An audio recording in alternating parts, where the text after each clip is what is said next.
Hey everybody, I want to do a quick preview of what the test is going to look like. Yesterday I put up the practice test and just to be honest, I didn't do the video.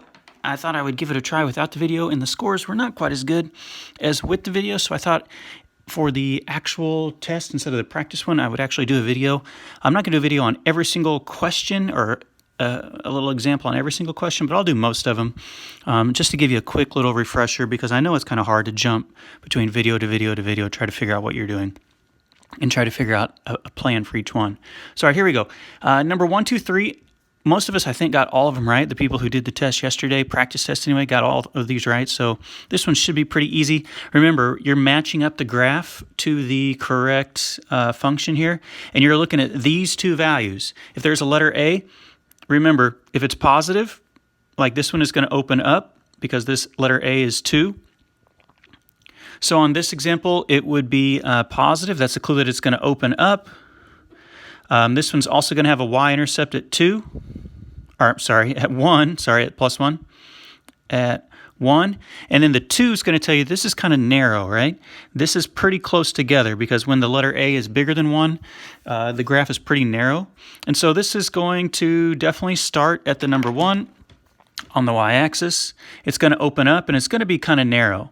And so if you have two of them that kind of look like this and you can't tell which one is narrow enough, you can just, make one of these little tables and say, okay, I've got two of them that kind of look like this. Which one is the right one? Pick a point that looks like it's on the graph. Maybe you pick the number 3. You plug it in up here. 3 squared would be 9. 9 times 2 is 18. 18 plus 1 would be 19. And you would look for, okay, so which graph has the point 3, 19 on it? So that'll be a pretty easy one, I hope, at the beginning. But if the letter A is not a number bigger than 1, here the letter A is still positive, so this still opens up. However, now it's less than 1. This A value is 1/3. So this is going to be a very wide graph. This is going to have a y-intercept at -4. So like this graph would be way down here, -4. Oh, you can't even see it. It's off my screen. It would be way down there, and it would be very wide. It's going to be almost something like this, right? See how much wider that is than the black parabola I drew? So something like that. Number 3, it doesn't always have to be a positive number for the letter A. You can see right here the letter A is -1/3. That's a clue that it's going to open down. The fact that this is a fraction between 0 and 1, or in this case 0 and -1, tells you this is also going to be a wide one, and this is going to have a y-intercept. My handwriting kind of got scrunched there because I was out of room. The y-intercept is +2, and so this one would start way up here at +2. It's going to be up here, but now this one's going to open down, and it is going to be kind of wide. So something like that is what you're looking for. And usually, since these are multiple choice, you can kind of narrow it down pretty quickly. And if you do have to make one of these little tables, pick some points that are easy, plug them in, work it out, and then you can see which graph has those points on it. So that should get you 1 through 3. And like I said yesterday, almost everyone, in fact, everyone did get 1, 2, and 3 right on the practice test. So I'm not too worried about those 3. Okay, number 4 and 5.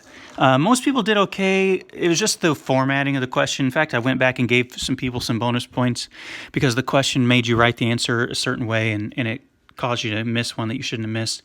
When it wants the axis of symmetry, right? Now we have an A, we have a B, and a C, right? We have all 3 pieces.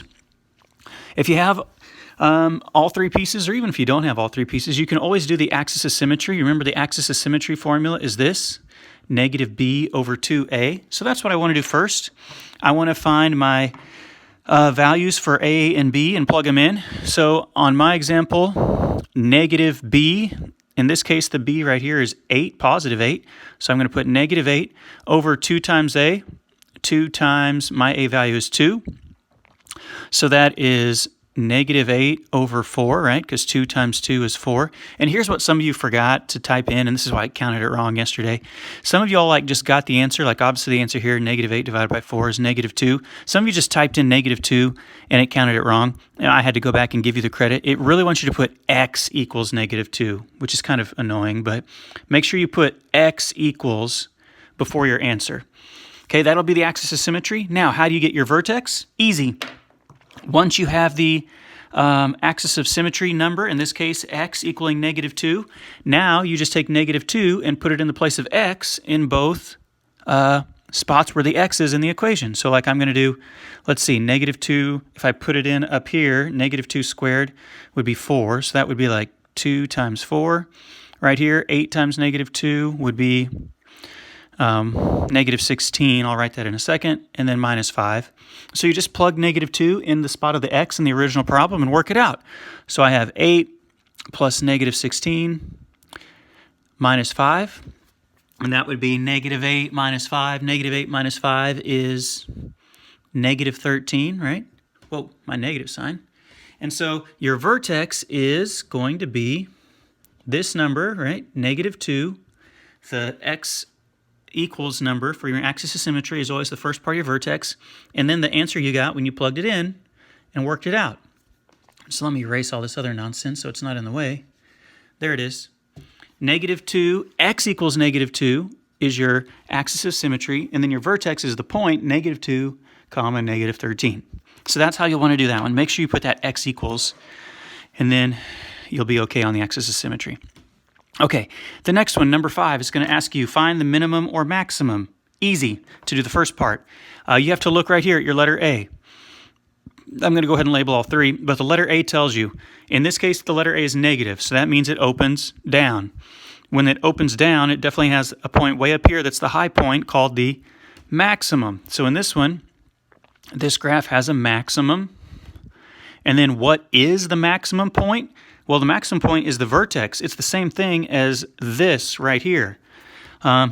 And so what I want to do is the exact same thing I did on the last one. Do the axis of symmetry, -b over 2a, x equals -b over 2a. So that would be -b, my b number is right here, 12. 2 times a, I'm going to go ahead and multiply it in my head.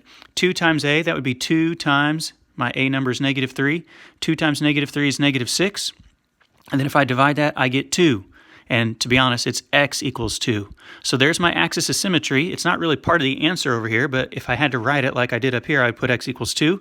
And now to find the value, I know it's going to be 2 because x equals 2. Whoops, it's off my camera. Sorry about that. Now my board wants to tip over. So I'm going to put 2 over there. And now I'm just going to plug in 2 for x into the original problem. I'm going to put a 2 right here. I'm going to put a 2 right here and work it out. All right, so I'm going to do, let's see. If I put 2 right here, that would be 2 squared. That's 4. So I'm going to have -3 times 4 plus 12 times, remember I'm putting 2 into here for the x. 12 times 2, that's obviously going to be 24. I'll get to that in a second. Plus 8. So I have -12 plus 24 plus 8. If I work that out, -12 plus 24 is 12. 12 plus 8, you can't see it, but it's right there. 12 plus 8 is 20. Boom. There is my value of the minimum or maximum. Okay? So that's how you'll do that one. If this was a positive number, I would put minimum, and then everything else would be the same. All right, there you go. That's 4 and 5. Moving right along. 6 and 7 are going to ask you to identify the graph. Okay, it's really not too crazy if you know what you're looking at. This is the different format, right? This is the one that's called Vertex Form. If you're like, man, I thought we just had the A, the B, and the C. Where is the A, the B, and the C on this one? Well, there isn't one. I mean, this is the A, but there really isn't a B, and there really isn't a C. Remember, this is the H, and this is the K, but that really isn't a big deal. Here's what you know about this just by looking at it. And here's how you can kind of match it up to the right multiple choice option. Whenever the letter A right here, you know that it's positive, so I know this one opens up. Okay, that's something I know. I know the fact that the letter A is a value bigger than 1. See how it's the number 3? That tells me this is very narrow. When the A is bigger than 1, I know it's narrow. Now, the H and the K are telling you the vertex, right? This is telling you where the vertex is. Right here. Remember, the number in the parentheses with the letter X, it's always the opposite. So I know the vertex plus 4 is actually 4 to the left, right? It's actually 4 to the left, -4. And then the K is always the actual number. It doesn't have to be the opposite. So I'm looking for a graph that opens up. I'm looking for a graph that's kind of narrow, and I'm looking for a graph that has a vertex at -4, -3. So something like, here's what I'm looking for. I'm looking for something that would be, okay, -4, -3. It opens up and it's kind of narrow, right? I'm looking for something like this. And if you have more than one that kind of look like that, then you can plug a number in for x and do one of those x and y tables. But that should be kind of how you think about number 6. I think you can get it just by looking at those things. Boom, boom, boom. Looking at these characteristics, right? If the a is positive, it opens up. If the a is negative, it opens down. If the a is bigger than 1, it's going to be narrow. If this a number is less than 1, or in between 0 and -1, like -1/2, -2/3, it's going to be wide. And then it's always the opposite of the h, the opposite of the number in here. If this is +4, that's actually 4 to the left. If this would have been -4, then it would have been 4 to the right. And then the number at the end is always going to tell the truth. It's not going to try to trick you. -3 means 3 down. If this was like +5, that would be 5 up. The k is not going to be the opposite. The k is always going to be very straightforward. All right, moving along. Number 7. Number 7, we had a lot of people who, I think almost everyone missed this one, so I want to do this one for sure. Write a quadratic function for a graph that goes through this point, and this point. Okay, this is the hardest one in my opinion. We're going to do the other form, not the vertex form. We're going to do the intercept form, because aren't these 2 points actually intercepts, right? -2, 0 is actually like right here, and 3, 0, if I put it on the graph, is over here. Those are the actual x-intercepts. So what I want to use on this one is intercept form. And intercept form looks like this. It looks like h minus p, 8x minus q. It looks like something like that. And so what I'm going to do is I'm going to plug my intercept numbers here and here. I'm going to plug those in for the letter x. So before I do that, I've got to be really careful. Remember, just like up here, the x values in the parentheses, they're always the opposite of the way that it looks, right? So -2, 0, 2 to the left is actually +2 when you put it in parentheses, right? It's always the opposite. Instead of it being -2 up here, it's +2 in the parentheses. And this 3 to the right, 3 to the right is not +3. 3 to the right is actually -3 when you write it in the formula or in the function.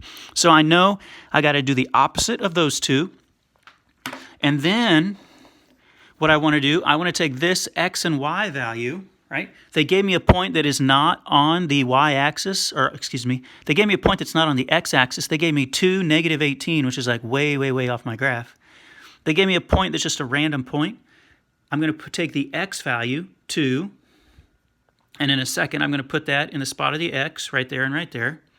I'm going to take the y value, -18, and I'm going to put it way out here at the beginning for the f of x or the letter y. It doesn't really matter. That's the same thing as the letter y. And so what I want to look for is, hang on, let me replace all this stuff. And so the x is going to go in the place of the 2. The 2 is going to go in the place of the x. Let me keep my other parentheses, the rest of the holy cow, about flipped my marker there, I'm sorry. I'm going to keep the parentheses the same with +2 and -3 at the end of them. The only thing I don't have right now is this letter a still needs to be in here, right? And so this is what I need to do. Okay, I need to figure out what this letter a is. And the way I do that is I just work it out, right? -2 is this, right? It's actually +2. This +3 is actually here, -3. This x value goes in the spot of the x's. This y value goes way at the beginning in the spot of the f of x or g of x or the y or whatever it is. And now you just work it out. Let's do the parentheses. This is 4. This is -1. 4 times -1 is -4. Let me come up here because I'm out of room. So I have -4 times a equals -18. Oh boy. That would be -18 divided by -4. I can do that in my head, I hope. That's the same thing as 9 over 2. 9 divided by 2 is 4.5, right? So my a equals 4.5 or 9 over 2. So now I have everything I need. I've actually done all the hard work. Now I can just write my final answer. Let me go back to here. Remember my original format? Here's how I'm going to write it. The letter A, I know what it is. It's right here. I just found it, 4.5. Or you could put 9 over 2 if you wanted. I'm going to put 4.5. You know the x value. Wait a second. You know the p and the q. Remember right here we put x plus 2? And remember right here we put x minus 3? That's it, right? the minus 2 is actually a plus 2 in the parentheses. This positive 3 is actually a minus 3 in this parentheses. And then this nonsense just helped us find the letter A, which we did right there, 4.5. Whoops, didn't mean to make that little mark right there. There it is. Okay, I think that's the hardest one. All right, I've got a couple more. I'm doing okay on time, though. I think I have 4 more I want to try. Number 9. This one was kind of a tricky one because you actually had to graph it. We didn't actually have to graph too many when we practiced them. It says, plot the vertex, the y-intercept, and a reflection of the y-intercept. Describe the range. This is going to be number 9 today. Okay, this is in the standard form, right? You've got your A, your B, and your C again. There's no parentheses. There's no crazy stuff like we just had on those last two. So how do I want to do all of this? Well, I know the y-intercept already. This part right here, I can just look. This is actually going to be the y-intercept. So my y-intercept is going to be -3. So if I want to go ahead and make my graph, I don't know if this is going to be enough space. I'm going to go to 5 every direction. I can make my y-intercept number already. My y-intercept is going to be -3. Okay, so I've done that. Cross that off. I've done the y-intercept. Find the vertex. Remember how we found the vertex earlier on like number 5 and 6? We had to do this, right? We had to do the axis of symmetry, -b over 2a. So in this case, the b number is right here, 8, -8 over 2 times a. The a is right here, -2. 2 times -2. 2 times -2 is -4. So we have -8 divided by -4. -8 divided by -4 is +2. So I know my axis of symmetry is x equals 2. So I know it's going to be like, you don't have to do this on your graph on the actual test, but I'm just going to put this in here just to show me. I know I need this. So I need a number on this dotted line. So now remember, to find the vertex, you just take this number and you plug it in for x right here and work it out, just like we did on that question earlier. So I'm going to take 2 and plug it in up here for the x in these spots. So if I put 2 squared, that's going to be 4. So it's going to be -2 times 4. If I put 2 right here, it's going to be 8 times 2. And then the -3 is still hanging out at the end. I can work this out. -2 times 4, that's -8. 8 times 2, that's 16, -3. And then I just go left to right. -8 plus 16 is 8. 8 minus 3 is 5. And so my vertex is right here, and right here. 2, 5, 2, 5, 2, 5, right? 2, 5. So I'm going to put the point 2, 5 on my graph. Let me get it on there. 2, 5, way up there.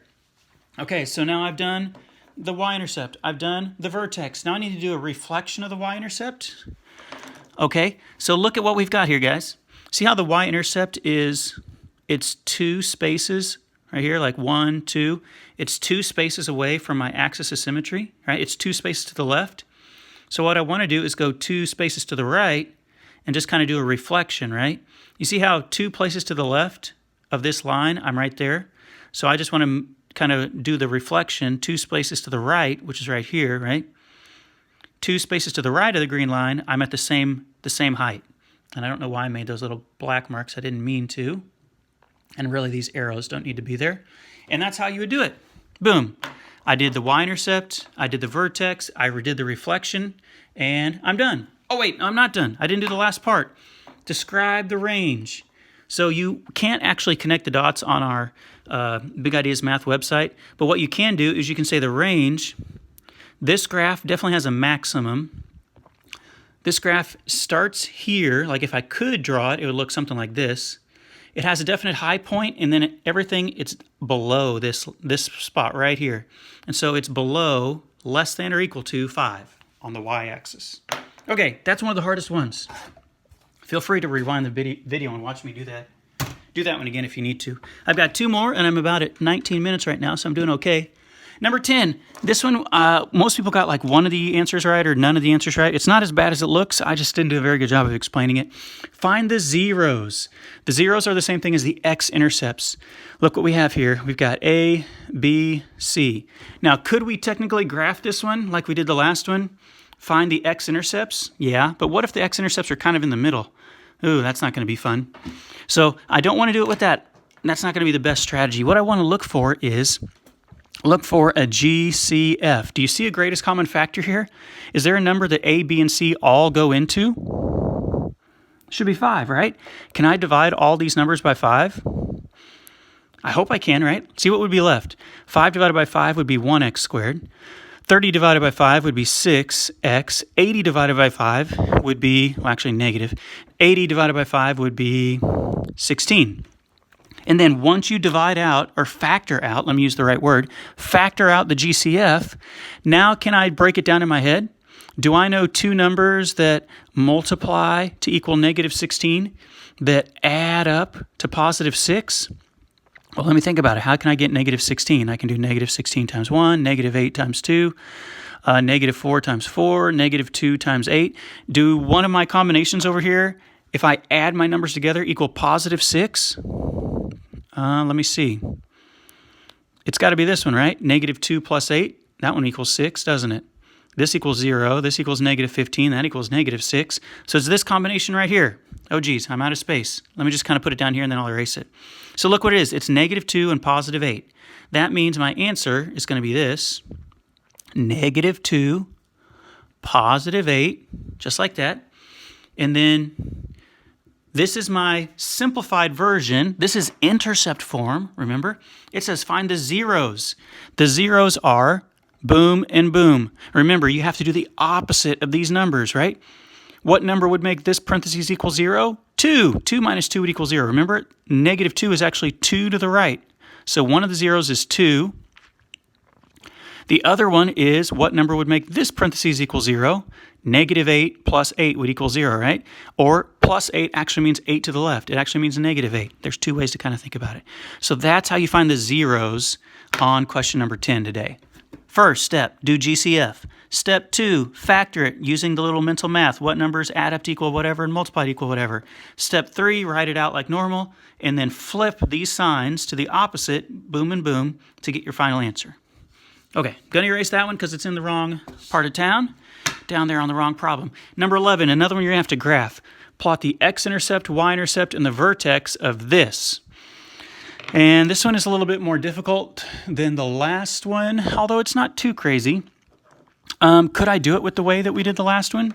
Sure. But what I think we can do is I think we can factor this one first. Now, there is no GCF like we had on the last one because this is a 1 and I can't divide anything. There's not like a number I can divide them by. But what I can do is I can break it down. Do I know two numbers that multiply together to equal negative 12? That add up to equal 4? Let me make a little chart here. What are all the ways I could get negative 12? I could do this. I could do negative 2 times 6. I could do negative 3 times 4. I could do negative 4 times 3. I could do negative 6 times 2. I could do negative 12 times 1. I'm off my graph, or off my camera here. There we go. Which one of those combinations would add up to positive 4? Is it negative 1 plus 12? Nope. Is it negative 2 plus 6? Nope, that equals 4. Is it negative 3? Oh, wait, it is this one. Sorry. I forgot what number I was looking for. It is this one, right? Negative 2 plus 6. So another way to write this is negative 2, positive 6, right? And so what I can do is that tells me what my x-intercepts are. Remember what we just did on the last one? This tells me that one of my zeros is negative 2 is actually 2 to the left. Let me go ahead and make my graph here. Sorry about the time I'm wasting. So this minus 2 is actually 2 to the left. That's one of the x-intercepts. No, I'm so sorry. What am I thinking? That's 2 to the right. It's always the opposite of the way that it looks. Sorry, I'm in a hurry. I got flustered because I took time to make the graph. Okay, minus 2 is actually 2 to the right. My bad. Plus 6 is actually 6 to the left, way out here. So those are the x-intercepts. Then it wants the y-intercept. You can tell the y-intercept just by looking way back at the original problem. Remember, you've got your A, your B, and your C, and this number, the letter C, is your y-intercept. So your y-intercept is actually negative 12, which my graph here doesn't go all the way down to negative 12, but let's just assume that it did. So you'd put your dot way down there at negative 12. Let's act like that's negative 12. And then I have the x-intercepts, I have the y-intercepts. Now I just need the vertex. Okay, how do I get the vertex? Well, to get the vertex, you can go back to the original problem, right? Go back to our original problem before we messed with it and factored it, and do the axis of symmetry thing, right? Do negative b over 2a. Let me erase this so it's not in the way. So like negative 4 over 2 times my a number here, there is no number, so it's actually 1. And so negative 4 divided by 2 is negative 2. So I know it's going to be somewhere here on this line with negative 2. Now I just need to figure out where it is by plugging negative 2 into the original problem. I could also put negative 2 right here into this one that already has the parentheses done. That might actually be easier. If I put negative 2 in here where I had x minus 2 and x plus 6, I would get negative 4 times positive 4, which is negative 16. And so I would make my dot way, way, way off my graph, way down here at negative 16, and then I could graph it. Okay, so that's another hard one. The x-intercept, you've got to factor it, and then remember, do the opposite of those numbers in the parentheses. To get the y-intercept, you just look at the very, very end, the letter C. And then to do the vertex, you do the axis of symmetry, and then plug it in. Right here, plug it in. Okay, I have one more. It's the one about the golf ball, and I've got 26 minutes, so I'm going to be close to 30 when I'm done here. Okay, almost everyone, I think, had the right idea, but they worded this one so funny that it caused you to make the wrong answer whenever you did your final answer. Okay, so we have two things going on. Function, so this function represents the first golf ball, t seconds after it's hit. The height of a second golf ball, you can see right here it says second golf ball, is the graph, right? So this is number 2. Number 1 is the equation up here. Okay. The height of a second golf ball is in the graph. Which one went higher? Okay, easy to tell. This graph, now my numbers aren't maybe easy to read, but this is actually 80. It's easy to see right here. This is right at the level 80. So golf ball number 2 has a maximum height of 80 feet. Done, right? Now, we need to compare that to golf ball number 1. Golf ball number 1, you don't have a graph. What you need to do is, because you do have a letter A, this is an A, you do have a letter B, that's a B, you need to do the axis of symmetry. Remember this? We've done this formula like 5 times already on this practice test here. We're going to do negative B, negative 128 over 2 times A, 2 times negative 16. It's usually always negative 16. I don't know if that's like the speed of gravity or the something. I think it has something to do with gravity. And so anyway, negative 128 divided by negative 32. I'm going to need a calculator for that because I don't have it memorized. Clear it out. 128 divided by 32 is 4.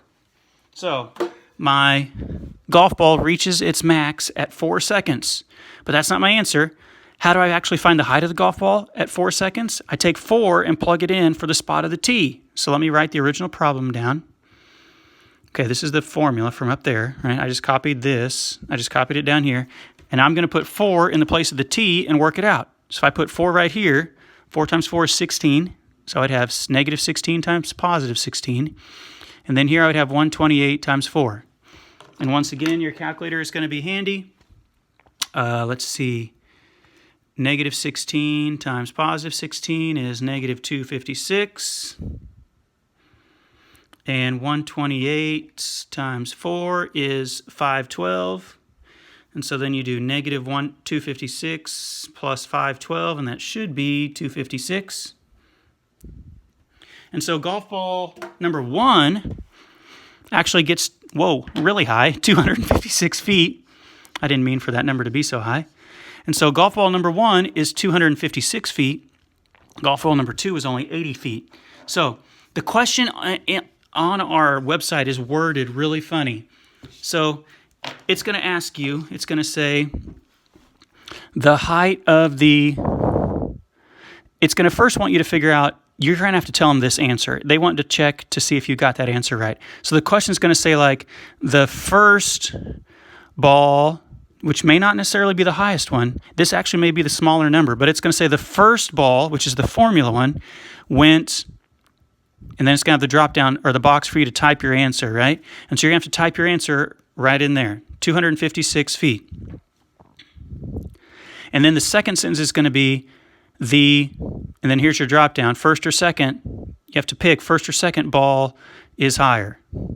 So it's kind of weird because you would assume that you're always going to put the highest number in here, but it's not necessarily going to be that. And that's what fooled some of you on the practice test, because in the practice test, the graph was actually higher. The graph was like 80 or 100, and the other one was like 64 or something. And so be careful, because this question says the first ball, not necessarily the highest ball. The first ball is the formula.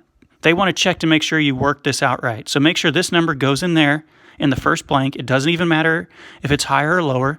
This one always goes in that first blank when it says the first ball. And then here you're going to pick which one was higher, number 1 or number 2. In our case, number 1 was 256, and number 2 from the graph was 80. And so we're going to put the first ball was higher. I think on the, I don't remember which one it was. I think it was the second one on the practice test. All right, guys, so I'm at 30 minutes. I need to stop. I'm going to take my phone off the tripod there. So I appreciate you watching. Hopefully this will help you. I hope some of our scores are a little bit better. No one did horrible, but I'm sure a lot of people were like, oh man, I could do better than that. So hopefully this will help you. I'm going to put the real Chapter 8 test online as soon as this uploads, and I'll email it out to you. See you guys.